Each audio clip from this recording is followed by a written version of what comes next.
LA. I want to talk to you about that. Is there any truth that Big he didn't want to go to LA?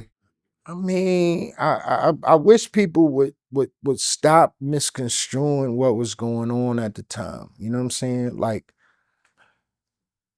um, Big was he was loyal to Puff to a fault. You know what I'm saying? He understood what he was up against at the time because he's from New York. He's from Brooklyn. You know what I'm saying? His man got killed for a drug deal going bad. Um, his you know, niggas around him getting robbed. He done got stuck up before. So he understands the level of whether I'm safe or not, right? But he relied on Puff Daddy to make him safe, right? Because at this time, there's money, there's security, there should be. He feels like he's gonna be protected like unprotected me in LA, right? So he talked me out of it. I was gonna go. I was gonna pack everybody up, but he was like, we in the middle of promoting Kim's album. You need to be here. And I'm like, yeah, you right. So he's like, yo, I'm just going out here to do this work. I'm going to stay inside. I'm going to keep a low profile. D-Rock was like, I'm home now. I got him. He just came home from jail. I'm saying, all right, so he got D-Rock. D-Rock's going to make sure he come home, right? He's street. He's, whatever. And now all of a sudden, he don't come home. You know what I'm saying? But people want you to believe that, oh man, we was out there partying and oh man, we was out. No, y'all was young and y'all was high every day and all y'all used to do is roll blunts and go get bitches and drink and start all over the next day. You didn't know what he did for business. You didn't know what he did when he called home and what his concerns were. And mine was always safety. Mine was always, he promised me he was not going out to that party. He was going to get on a plane to go to London. 3 hours later, I get a call that he's dead. So I'm like, can't nobody tell me what his state of mind was because I'm his partner, right? We're setting up, he wants to throw a huge party for Little Kim and the Mafia, you know what I'm saying, for selling records. He wants it to be nice. And I'm saying, y'all don't understand what was going on back then. Because, like I said, it was a lot of trauma after the fact. You know what I'm saying? Like, so yeah, it was nah, you can't. He was not in a comfortable space.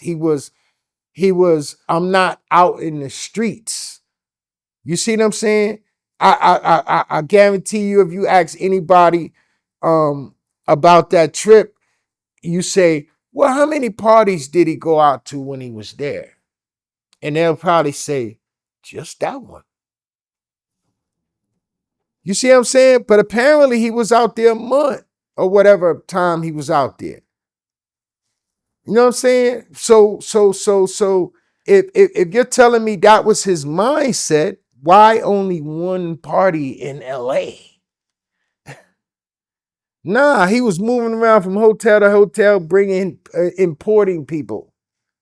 Charlie Baltimore knows people. You know what I'm saying? Like, nah, nah.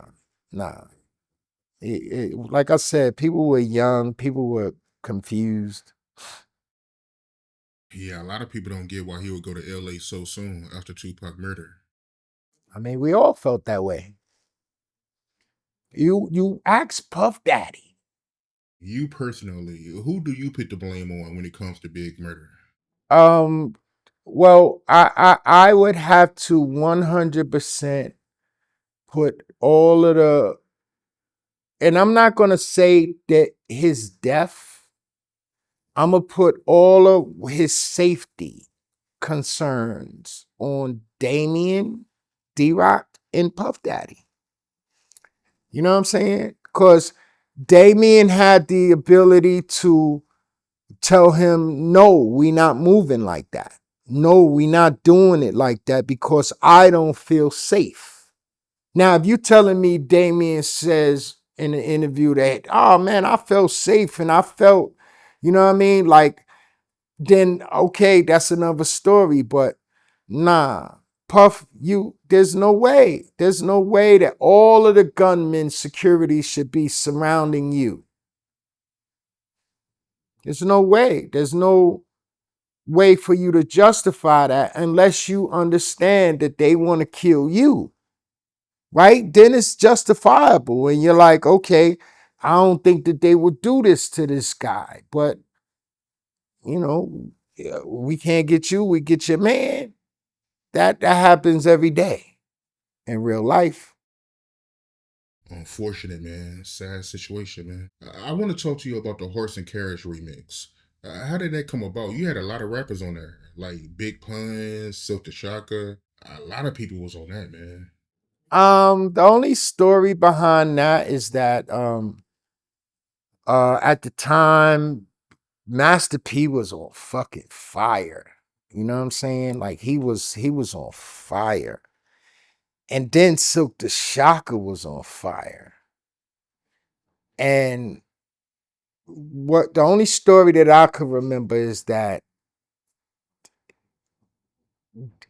people were like, how did you get him? You know what I'm saying? How did you get Master P to let go his prodigal son? Like, and I said, I've had that conversation from uh L.A. Reid when he said, how do I let you get away with using my artist from TLC who's at 10 million albums twice and put her on a brand new artist's album, then come right back and get Usher on a brand new artist's album. You know what I'm saying? And Leor said, how the hell do you keep getting away with this? Clive Davis said, how the hell is Biggie selling all these records for Atlantic and we're not benefiting from it? Who's doing this? And it's little old me.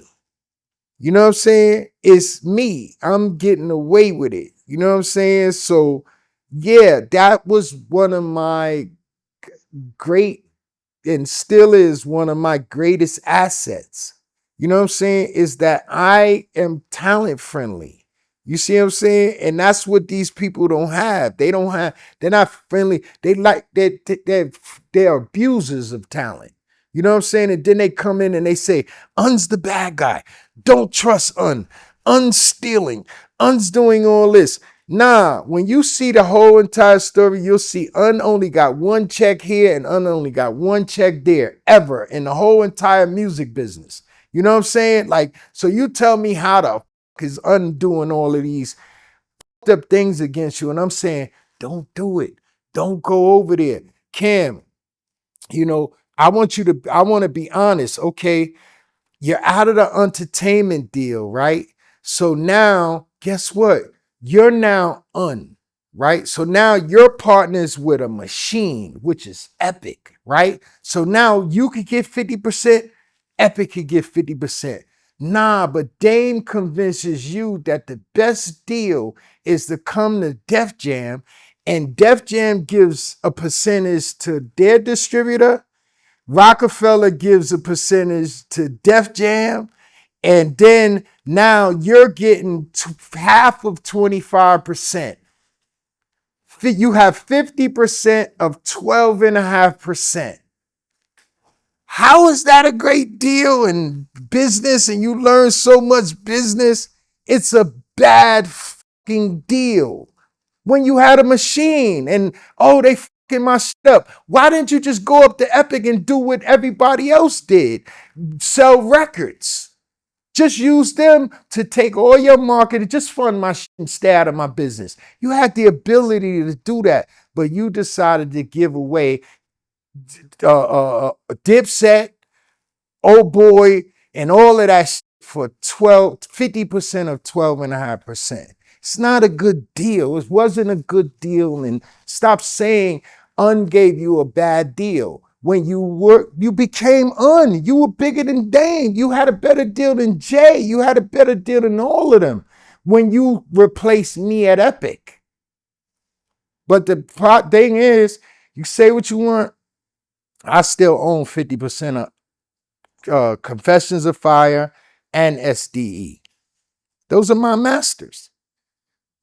I'll just that's the work that I did. You know what I'm saying?